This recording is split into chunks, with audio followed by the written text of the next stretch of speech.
da Gana que esses caras, ele fala do Vitória e do Atlético Gol, teriam, o Flamengo estaria lá em cima. Quer dizer, o Zico,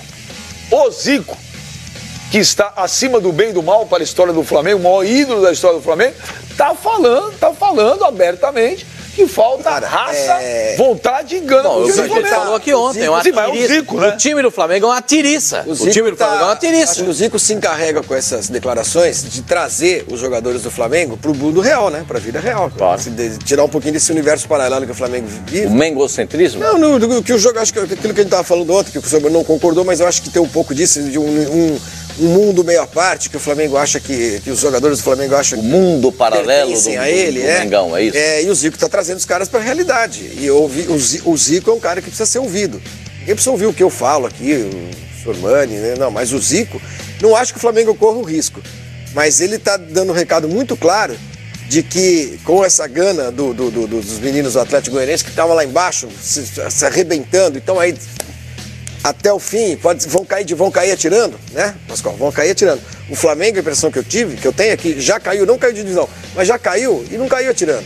Caiu e não liga. Caiu de qualquer ambição que tivesse. O Flamengo ainda tem Copa Sul-Americana. Eu não sei, Pascoal, mas ele tá falando do Campeonato Brasileiro. Nossa, e a gente tá observando que o Flamengo... Você falou um negócio lá, o Zico fala, claro, óbvio. Claro. Aí pergunto pra você, o torcedor concorda... Acho que sim. 100% com o Zico. O elenco absorve o que o Zico fala? Essa é a grande pergunta. Eu acho que ele está dizendo o seguinte, ele está botando os jogadores com os pés no chão. Acho que no Flamengo, acho que em geral, tá? Jogador de futebol brasileiro não dá muita bola. Dá muita bola para ídolos do passado, do clube que ele está defendendo, porque é uma transitoriedade muito grande, o cara tá aqui, tá ali... Nem dá bola pro time que ele tá. Não dá bola nem pro time que ele tá. Porque, desculpa, é verdade, só abrindo parênteses, ontem o Cuca, na entrevista, falou o seguinte, o torcedor fica reclamando, dizendo que sofre, ninguém sofre mais do que a gente, não é verdade? Ninguém sofre mais que o torcedor. Ninguém sofre mais que o torcedor. Ninguém sofre mais do que o torcedor. O cara pode sofrer pela sua carreira, mas pelo clube, não sofre. Quem sofre é o torcedor. E o Zico é um torcedor do Flamengo. Agora, eu acho que os jogadores deveriam ser um pouco mais doutrinados para dar atenção a esses caras, entendeu? A quem tá lá falando, um cara como o Zico. E eu acho que isso não acontece. Não. Aí sim, o doutrinado, você falou uma coisa certa, porque essa direção do Flamengo, ela protege demais. Cara, ela é muito low profile. Ela protege demais os jogadores. Exato, quando os jogadores eles precisam ser criticados mesmo. Tem que baixar a bolinha. É que eu tô falando do universo paralelo. E todo mundo tem bom, isso. Agora, todo mundo é ótimo, a direção do Flamengo às vezes fica mais preocupada com uma manchete de jornal do que com do que proteger os jogadores da imprensa. A imprensa, o episódio recente. A imprensa critica, a imprensa tá ameaçando. Isso é uma maneira não é assim. De transferir responsabilidade. Baixar a bolinha. Se o Zico tá falando isso, o Zico tá identificando isso nos jogadores do Flamengo. Então, isso tem que ecoar lá dentro. Não é possível que esses caras... O Zico tem que ter, não sei se chamado para falar com os jogadores, não sei se tanto. Nem precisa. Mas eu acho que a mensagem do Zico... Só essa manifestação. A mensagem do Zico tem que ser passada lá dentro. Tem que bater lá dentro. Aí é alguém da diretoria que tem que... O Moser, gerente de futebol, tem que chegar... Jogou junto com o Zico. Se o Zico identificou isso, você tem que chegar lá e falar para os jogadores. Tem que bater lá, olho no olho. Tem de botar no mural. Tem que botar no mural. Pegar essa declaração do jeito que nós fizemos aqui. Por gentileza, produção, dá para colocar de novo o Zico falando, estou preocupado com o rebaixamento? E depois tem a frase dos 60% de Gana do Vitória e do Atlético Goianiense. Essas duas frases, se for possível, pegar do jeito que tá aí, cola no vestiário. Olha lá. Imprime e põe no... Isso. Por favor, até me tira aí, se for possível. Pega isso aí, do jeito que tá aí. Ó. Fotografa isso e bota lá. Fotografa isso. Isso. Exatamente. Essa e a outra. E coloca lá. Então os caras vão chegar pra treinar. Todo mundo passando por ali. Então, todos os caras chegando de manhã pra treinar, entrando lá no Ninho do Urubu. Olha lá. E essas duas frases pregadas na parede do Ninho do Urubu. Isso tem que mexer com o jogador. Se não mexer com o jogador, esse cara não pode vestir a camisa do Flamengo. Eu concordo. Não pode vestir a camisa. Porque não sou eu, não é o Flavinho, não é o Beja, o Pascoal, o Lai ou o Facincani. É o Zico. É o Zico que tá falando. Claro. É o maior jogador da história do Flamengo. É a mesma coisa se o Pelé falar alguma coisa. Exatamente. É um dos maiores jogadores da história do futebol brasileiro. Flamenguista declarado. Que está sofrendo com esse momento. Então, se esse cara diz isso, o jogador não tem o direito de discordar. Ou de ignorar. Ou de ignorar. Não, até de discordar. Não, que isso, não vamos cair. Não. Preste atenção. Pode até discordar, não pode ignorar. Não pode ignorar, tem que causar uma reação. Não tem garra. É aquilo que o Flavinho falou. Você pode cair, mas cai atirando. Exatamente. Caia lutando. Porque a gente tem visto um marasmo por parte dos jogadores do Flamengo nos jogos recentes e chama atenção. Alguns jogadores são simplesmente alheios ao jogo. Não vivem bom momento. É a história do prato. Não vive bom momento. Mas corre o jogo inteiro. O Diego corre. É a vida, né? Então, outros jogadores também estão nessa situação no Flamengo. Então, o Zico foi muito feliz que o Flamengo saiba aproveitar isso. E oportuno. Eu acho que é um bom momento para dizer isso. Acho que o Zico falou até mais. O Zico, acho que falou, como torcedor, foi um desabafo. Eu vejo em alguns momentos, é claro. O Zico falou que, por exemplo, o jogo do Cruzeiro ele não viu, né? Que ele estava viajando. E, ele chegou aqui, o Zico tá revoltado. O Zico tem razão. É claro que rebaixamento, nesse momento, para mim, é uma palavra que foi colocada mais para tá distante. Dar uma pancada nos caras. É porque, é porque no contexto que ele falou, ele quis dizer o seguinte: se 3 vitórias vai lá para cima, 3 derrotas vai lá para baixo. 3 derrotas hoje, se você fizer as contas, o Flamengo tem 39, quem tá saindo tá com 30. É o que a gente tava falando do Ele quis dizer que com 3 derrotas, o Flamengo pode estar no rebaixamento. É claro, mas eu não acredito que o Flamengo será rebaixado. Longe disso. Muito longe disso, eu não vejo. Mas noto que o time do Flamengo o risco que seria que o Zico colocou, que é muito real com esse desempenho, é o Flamengo ficar numa vaga na Libertadores. Porque não é uma garantia, uma tragédia, não é uma garantia de título da Sul-Americana, não é uma garantia. A Sul-Americana é um torneio hoje muito forte. E sem contar que se o Flamengo não pegar nem a pré-Libertadores, a primeira fase, que é hoje a condição real, não, aí é uma vergonha, é uma piada. O ano do Flamengo será um ano folclórico. Já tem Copa do Brasil, já abre uma vaga, certo? Copa Sul-Americana pode abrir outra vaga. Já são 6 no Campeonato Brasileiro. Com 2 vagas, são 8. Sim. E já está em sétimo. Já está em sétimo. Se não se classificar... Está em sétimo. Numa situação de... Jogou o campeonato inteiro em terceiro, quarto, terceiro, por isso quarto. Que a Sul-Americana só abre a oitava vaga se alguém do G7... Eu só quero dizer o seguinte, eu não imputo só ao treinador. Nem citando. Não, treinador... A gente está até falando do jogador. Acho que é o jogador. O próximo jogo, eu acho que o próximo jogo é importante, porque clássico é sempre o bicho pega, né? O Fla-Flu. Dia 12 serão 3, de outubro. Né? Serão 3. Dia 12, mas dia 12, o próximo é um Fla-Flu. Olha aqui o... Depois tem Chapecoense e Bahia. Chapecoense fora e o Bahia aqui no Rio de Janeiro. E os dois se ganhar do Fluminense. Bahia, sabe quem é o novo treinador do Bahia? Bahia? Não. Paulo César Carpegiani. Ótima escolha. Agora, campeão mundial com o Flamengo. Ótima escolha. Olha aqui, o Luiz Felipe da Silva fala aqui, olha, eu concordo com o Zico. Os jogadores do Flamengo parece que não têm amor à camisa. O Luciano Costa, essa informação eu não tenho, Pascoal. Olá, vê se você tem aí. Bandeira de Melo diz que críticas do Zico ele ouve e que vai marcar um encontro com ele. Eu não sabia, mas... Eu também não sei disso. O Luciano Costa está certíssimo. Isso já mostra vem ao encontro do que a gente está falando aqui, o que a gente está abordando, o exemplo que o Sormani deu, de colocar a frase. Então, se é verdade isso...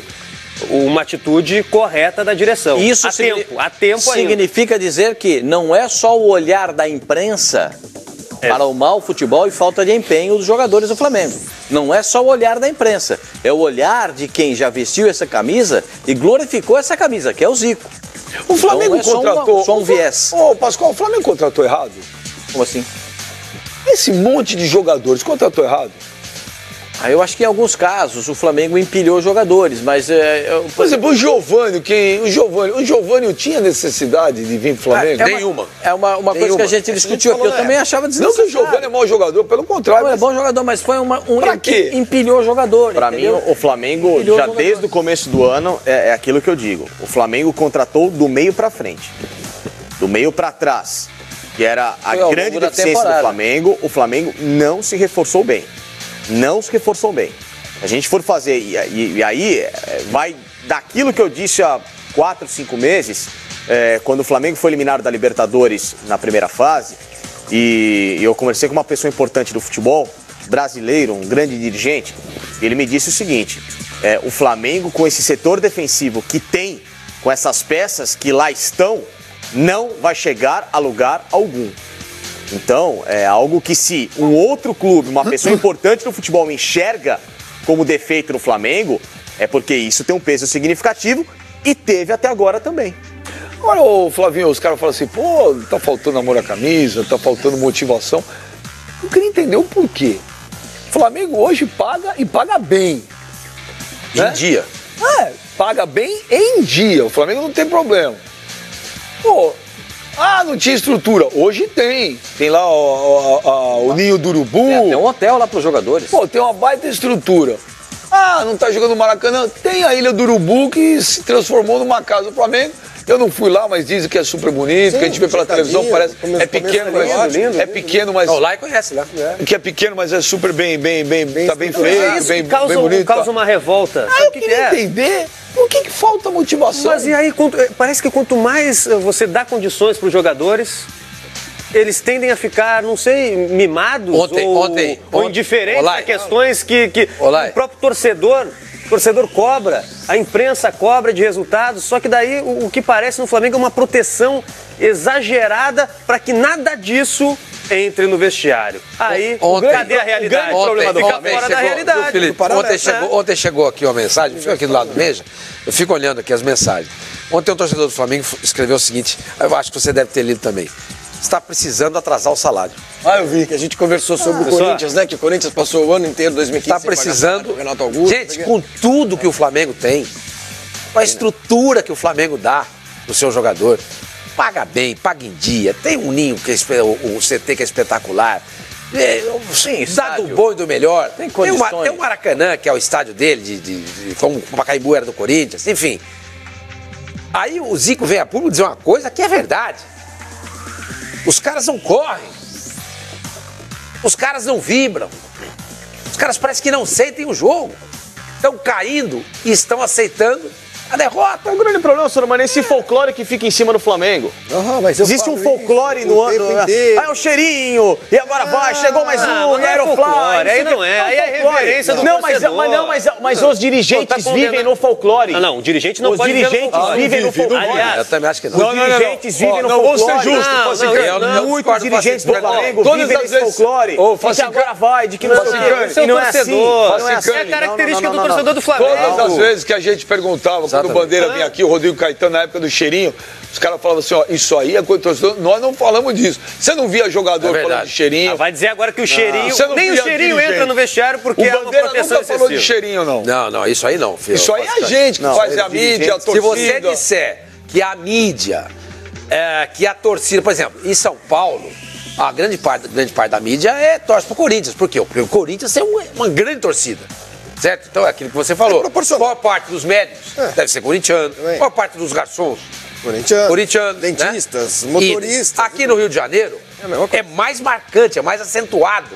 É mais. Porque a divisão em São Paulo é um pouquinho mais democrática. O Corinthians é muito grande, mas o Palmeiras e o São Paulo têm muita torcida também. Aqui no Rio de Janeiro, não. Aqui é uma coisa impressionante. É hegemônico. É quase hegemônico, né? Quase hegemônico. Sim. Então, quer dizer, se a torcida se empolga e os jornalistas também se empolgam, é uma coisa, Felipe. É uma coisa. Agora, não vejo isso por parte de ninguém no Flamengo. Nem do Bandeira, nem do Rodrigo Caetano, nem do Moser, nem dos outros. Mas, ô Sormani, quando você fala, a imprensa, a gente entra no oba-oba. Sim. Mas é óbvio. A gente retrata a gente repercute. Espera só um minuto. O Flamengo vai jogar lá, era completamente não sei quem. No âmbito vai lá, 200 mil caras, podem falar, pro Santos Dumont. Fazer aquela festa. Cheirinho. A gente vai. Não vai registrar isso? Vai retratar isso? O torcedor tá lá, cheirinho, mandando WhatsApp. É lógico. O Flamengo vai lá, contrata 200 caras de nível de seleção. Eu entendi. É lógico que a gente vai é uma empolgação precoce. O que o Sacomandi. O Facincani, Sacomandi era um amigo, Humberto Sacomandi, lá na Folha São Paulo. Tem o Arnaldo Sacomandi também, gente finíssima. O Facincani tá falando assim, é verdade, o Bandeira de Melo não expõe isso publicamente, muito menos o Rodrigo Caetano e tal. Mas nós estamos falando de um clube, o Lai. Estamos falando de um clube. E do mesmo jeito que tem muitos torcedores, tem muita gente que circula no clube. conselheiro, diretor, vice-diretor, vice-gerente, subgerente, diretor de comunicação, auxiliar de comunicação. Você tem um corpo diretivo do clube que se comporta um pouco parecido. Ali na proa, não, né? Os caras são mais sensatos e mais recatados. Claro. Mas você tem o Flamengo é o que você falou, falou isso. Existe uma bolha ali, inclusive poupa os jogadores, né? Porque o entorno é um ambiente... Se torna quase intocável. E é um ambiente festivo, ganha um jogo. Ganhou dois jogos. Teve aquele jogo, impressionante. Eu tava morando no Rio faz pouco tempo. Ganhou aquele jogo da Chapecoense aqui, foi o jogo de 5-1. Cara, parecia que o Flamengo estava pronto no dia seguinte para enfrentar o Real Madrid. E olha, com sobras. Não era que ia ser um jogo difícil, ia ser uma coisa... Então, mas aí você mudou. Não é só a torcida, não. A mídia também faz isso. Não é só a mídia. A mídia faz muito. E aí a rede social do Flamengo também faz. O YouTube do Flamengo também faz. Isso aí todos fazem. O Twitter do Flamengo, não, mas não com essa empolgação. Aí não. Eu acho que da diretoria do Flamengo, do alto escalão, eu não estou falando do baixo clero, estou falando do alto escalão. Eles não se deixam empolgar por isso.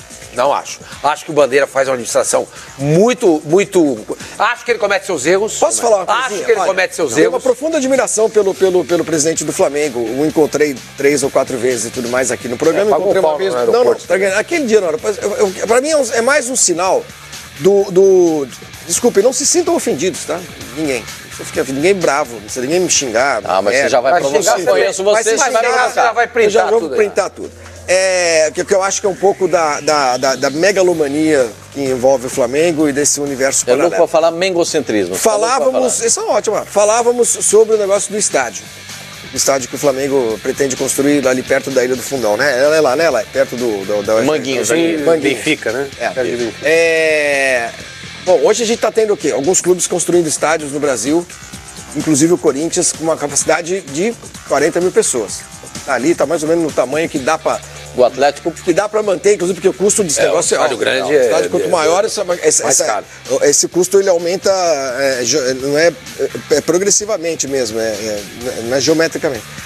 Enfim, e aí uma hora eu perguntei, mas presidente, aí o tamanho do estádio?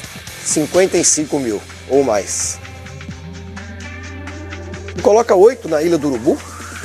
Acha o presidente do Flamengo, ou qualquer flamenguista, que o Flamengo vai ter campanhas excepcionais todos os anos, a vida inteira dele, para encher o estádio? Vão botar 55 mil pessoas, 50, sei lá quantos, a vida inteira dentro do estádio? Do jeito que tá, não. É claro que não. E é do jeito que é o futebol brasileiro, não. Não, como funciona o sócio, torcedor, Flamengo, de novo, preço dos ingressos. Tira da bolha, tira da bolha.